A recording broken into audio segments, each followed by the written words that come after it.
algunas aportaciones de los católicos al servicio del progreso de la humanidad.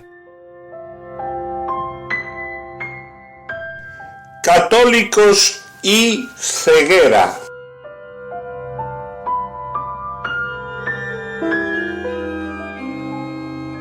Como es sabido, son 5 los sentidos del hombre: el oído, la vista, el olfato, el tacto, el gusto, y el sentido de la vista podría considerarse como el principal de todos ellos, por lo que su ausencia hace enormemente difícil la vida de los que la padecen.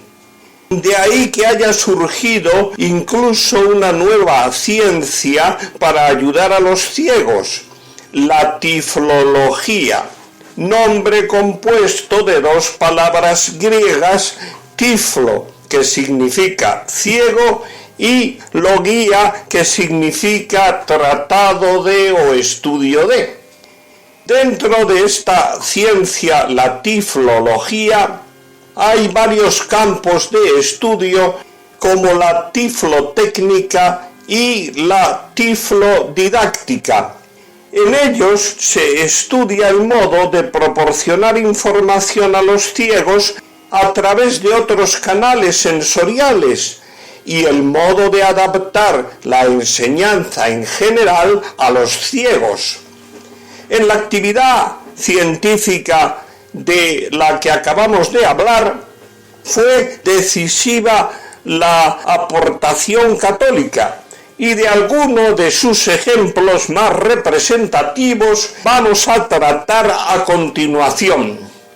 Luis Braille, nacido en 1809, en el pueblo francés de Coubray, hijo de un artesano que trabajaba la piel para hacer objetos de cuero. Sería precisamente en el taller paterno y probablemente intentando imitar a su padre que una herramienta le saltó en un ojo y le provocó una herida que pronto se extendió al otro y le causó una ceguera total, a pesar de los esfuerzos desplegados en su favor. Y así, a los 5 años de edad, nuestro protagonista quedó completamente ciego. Por sus biógrafos sabemos que tanto su padre como el resto de su familia eran personas de poca formación cultural y escasos recursos, lo que no les impidió actuar con gran acierto en la educación del que era el más pequeño y necesitado de todos. Así, Simón René, el padre de Luis, le enseñó a leer mediante trozos sobrantes de tapicería con los que formaba las letras sobre una madera o sobre un trozo de cuero. Luis recorría esas marcas con sus dedos hasta aprender letras y palabras enteras. En 1818 los Braille enviaron a su hijo a la escuela de la villa, con la misma naturalidad que lo hicieron con sus otros 3 hijos, y el maestro de la escuela, Antonio Becheré, se sorprendió al observar en Luis una actitud tan predispuesta hacia el aprendizaje. En sus primeros años de estudiante, logró una beca para ingresar en el Instituto Nacional para Jóvenes Ciegos de París, lo que le permitió emprender sus estudios, puesto que su familia no tenía medios para hacerse cargo de los gastos. A partir de entonces empezaría un largo camino tanto de alumno como de profesor en aquel instituto. Un informe médico de la época en que Braille vivió en aquella institución la describe como local estrecho, infecto y tenebroso. Fue seguramente allí donde nuestro protagonista acabaría contrayendo la tuberculosis de la que fallecería a los 43 años de edad.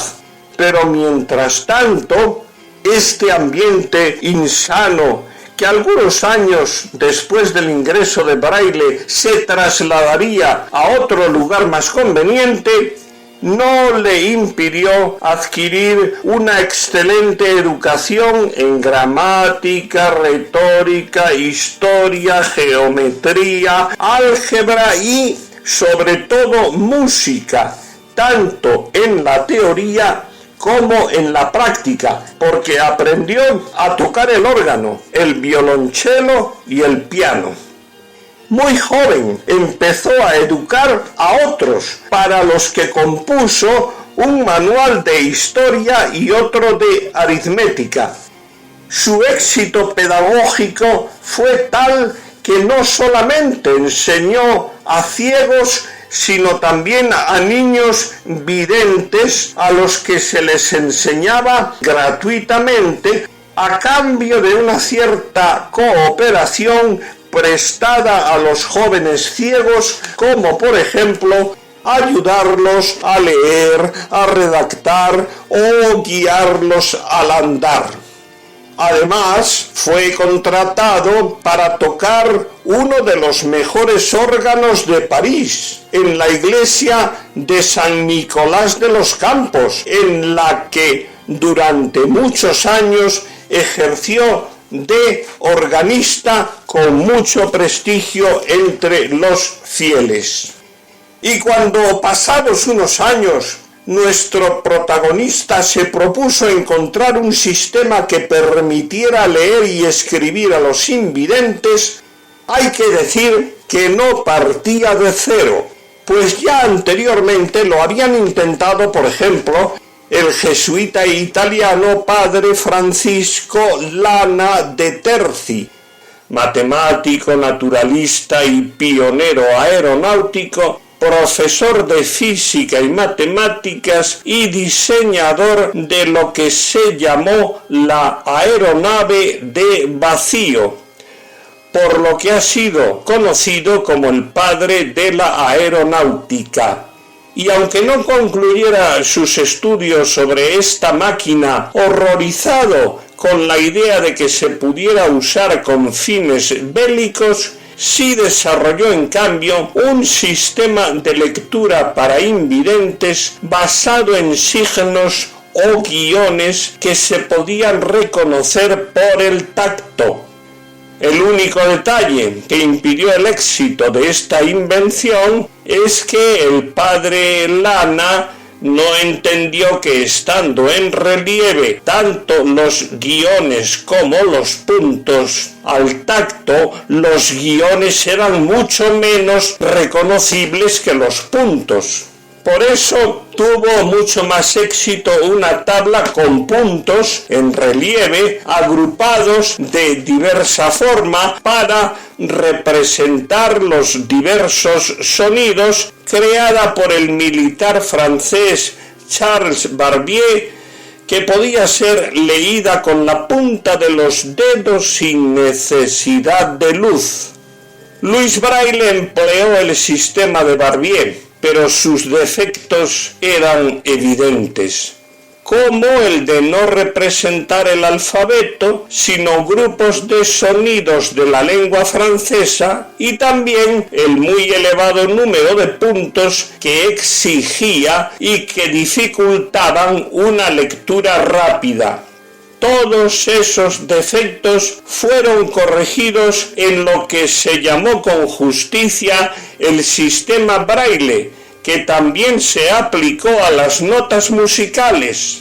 Digamos también que, aunque se discute la fecha exacta del invento, Louis Braille conoció la primitiva máquina de escribir y con la ayuda de su amigo, también ciego, Pierre-François Victor Foucault, llegaron a desarrollar una máquina con los signos que inventó para que pudieran leer los ciegos. el rafígrafo. Como tantos otros precursores, solo fue en 1853, un año después de la muerte de Braille, cuando su sistema fue aceptado oficialmente por las instituciones y por tanto su autor nunca llegó a ser reconocido mientras vivía. Fuera de Francia, el honor de ser el primer país en adoptar el sistema Braille como método de lectura y escritura para ciegos le corresponde al Brasil en el año 1854. El emperador Pedro II, al adoptar el método para su país, encargó a la institución de París la impresión de un método de lectura en lengua portuguesa y financió la fundición de nuevos tipos para la realización del mismo. Esto ayudó a extender aún más la oficialización del sistema Braille en la propia Francia. En la noche del 4 al 5 de diciembre de 1851, Braille tuvo un intenso vómito de sangre, volviéndose este a repetir en días sucesivos. Hace testamento. El 6 de enero de 1852 recibió los auxilios espirituales y a las 19:30 horas Luis Braille, rodeado de sus alumnos y compañeros del instituto, falleció a la edad de 43 años. El funeral se celebró en la capilla de la institución nacional y alumnos y profesores cantaron allí el oficio de difuntos. El 9 de enero sus restos fueron trasladados al cementerio de su pueblo natal al lado de su padre y de una hermana que habían fallecido antes. Sin embargo, el 21 de junio, ya en 1952, sus restos fueron trasladados al Panteón de Hombres Ilustres. Actualmente, su casa natal es un museo. En su pueblo se ha erigido un monumento a su memoria y sus manos se conservan en una urna en el cementerio de Couvray. Despidámonos de este gran bienhechor de la humanidad doliente con la certeza fundada de que el que siempre vivió como ferviente cristiano ya no es ciego, sino todo lo contrario, porque en la fiesta de la Epifanía de 1852 comenzó para él la Pascua eterna, en la que con palabras de San Agustín contemplaremos y veremos, veremos y amaremos, amaremos y alabaremos. He aquí lo que sucederá al fin sin fin, porque ¿cuál otro es nuestro fin sino llegar al reino que no tendrá fin?